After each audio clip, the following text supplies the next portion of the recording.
Thank you, Yemisi. In this segment of Business Week, we are going to be talking oil and gas, particularly focused on the Nigerian oil and gas sector. Recently, the Nigerian government planned on selling 4 refineries in the country, and issues came around, and the federal government later said they were going to be turnaround maintenance, and other issues crumbed up from this. But I'm being joined in the studio by the National Public Relations Officer of the Petroleum and Natural Gas Senior Staffs Association. That's in the person of Mr. Seyi Gambo. Thank you so much for joining us on this part of the program. Thank you. Now, let's start this way. You were at the meeting and the deliberations. What were the conclusions and what were the issues that played out? Basically, we were able to prove to government that the refineries are viable and the refineries are working, and that what the refinery lacks is the ingredient to refine, that is crude. And one of the things we established is that even if they're going to sell the refinery to anybody, they'll still have the problem of crude because of the pipeline vandalization. And that is securing that falls under the purview of the federal government. And the minister was able to establish the efforts they have been doing in the past, especially this government, which we appreciated. But we said that, and we also told them that we are not averse to privatization. As a union, we've always said it that first and foremost, we're Nigerians, we're patriots. It's whatever is that will be good for the economy of Nigeria and the generality of the people. That's where we find us.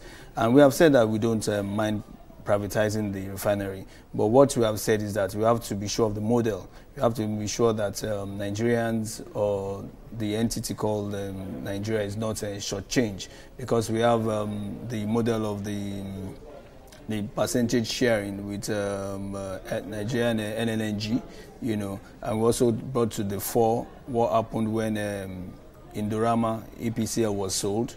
That, you know, it was intentionally run aground so that it could be sold for peanuts. And these are what we are saying that we will not stand for as a union.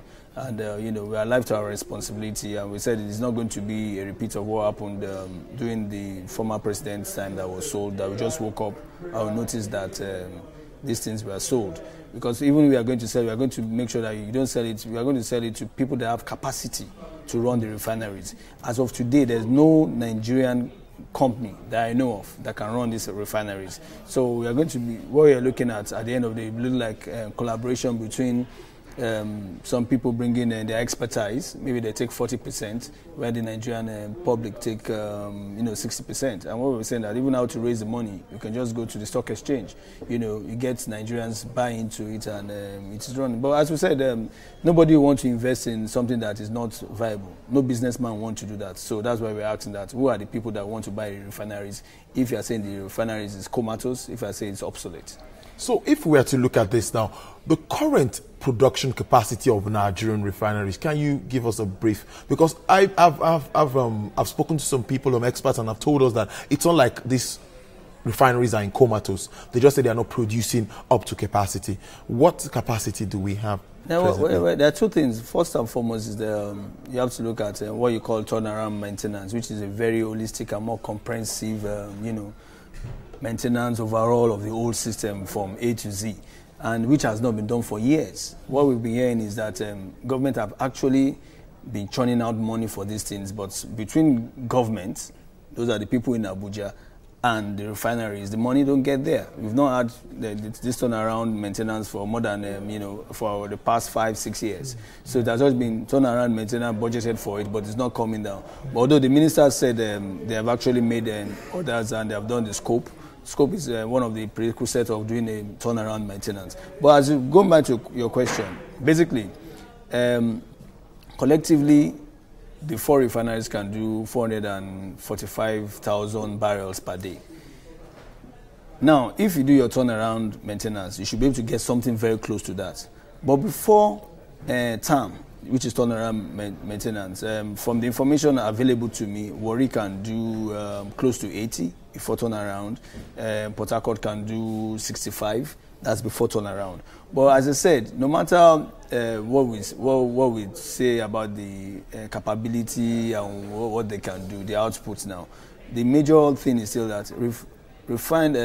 You need crude oil to get to refinery to be refined.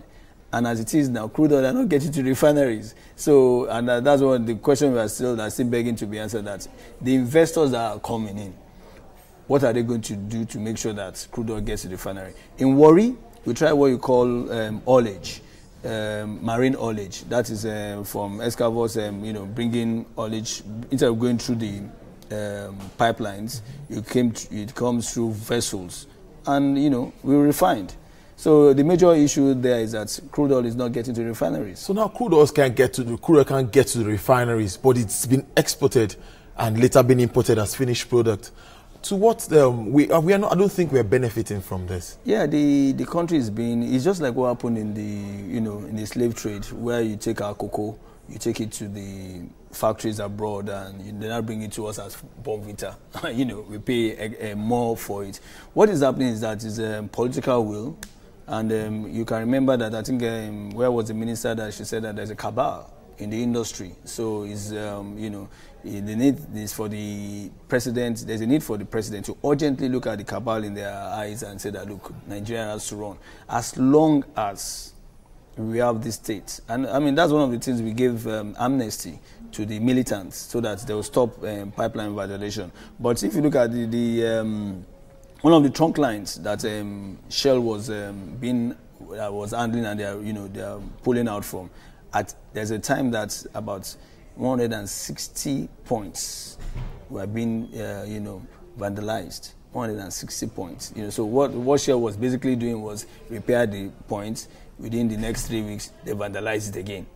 That's one of the issues that we have, and that's why we're having the flight of investment from this offshore. So what we're saying that no, if government is sincere, maybe we have the Navy, equip the Navy appropriately, and also go to countries. And what we have been telling the federal government is that escalate it to the extent that it will be given the same treatment that in Sierra Leone is being given to the Blood Diamond, because Nigerian fuel is specific. It has a signature. It's not something that you can just take anywhere, And when you're talking of movement of vessels, I mean, there's satellites all over that we know that the vessel can do. And we're also talking of, the badges that go to where they're doing this vandalization, because the vessels can't come because they're big. The mother vessels are usually, outside in the coast, in the sea. But you have barges that go and feed them.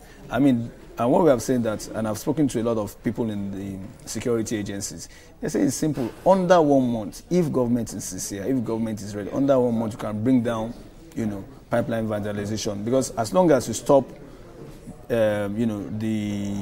feeding, supplying the ship offshore, as long as you stop that, and that's making sure that what you call choke points, you have boats, you have the naval forces there that make sure that nothing passes through that place. So we're home and dry, and it is fixed.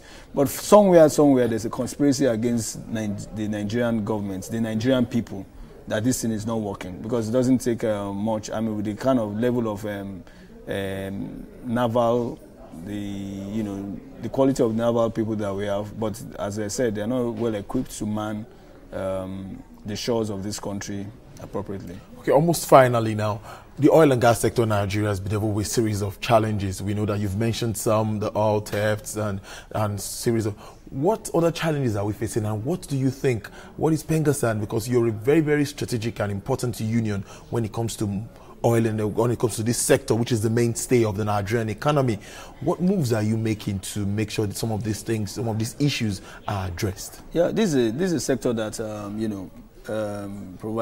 generates 80% of the revenue of the government of Nigerians. And as someone rightly said, that if government cannot make sure that this sector is functioning well, that means we are not actually doing anything as in respect of governance. One of the major challenges we have, or the biggest challenge we have now, is the passage of the PIB, Petroleum Industry Bill. I mean, this has been on in the House for more than 8 years. Subsequent governments have said that they will pass it, and there's a conspiracy there, again, because it's a document. We have all seen the final copy as emanated from the Ministry of Petroleum. It has been there, sitting down there. Yes, there's all kind of interests. There's the interest of the international oil and gas firm. There's interest of the ministry. There's all kind of interest. But we say that, look, let us put it there. It has been battered. We have, as industry players, as we are the people actually working there, we also know what we think is good for our country, because we have our people in NNPC, we have our people with the shells, we have everything. And as a union, we've looked at it. We even had consultants to come and look at it, to have a comparative analysis, But as it is now, because nobody can invest, for the past 4 years, there have not been any new investments in the oil and gas sector, because nobody knows the rule. Until the PIB is paid, there will be no new investment, and that is part of why you see people living where they are selling. Konoko Philip has gone, Petrobras is almost gone. Shell too, they are shedding their weight. Chevron too is also doing the same thing. So as I said, this industry belongs to all of us. It's a Nigerian project, and Nigerians should ask the Senate and the House that after all the public sitting, after all the private sitting, after all the lobbying, why is it that we don't have the PIB today? I mean, in the beginning of this year, last year, the president of the Senate said it's going to be passed. Having serious. I mean, if the number 3 man in the nation can give such a promise and nothing has been done, it's still in its rudimentary stage, in the House. So that's one of the problems. Thank you so much, Mr. That's how much time can take us, Mr. Seyi. I've been speaking to the National Public Relations Officer of the Petroleum and Natural Gas Senior Staff Association of Nigeria, in person of Mr. Seyi Gambo, and we've been speaking on issues relating to the oil and gas sector, the privatization of the oil and gas sector, amongst other issues in Nigeria. And thank you so much for your time. It's back to you, Yemisi, for the rest of the program.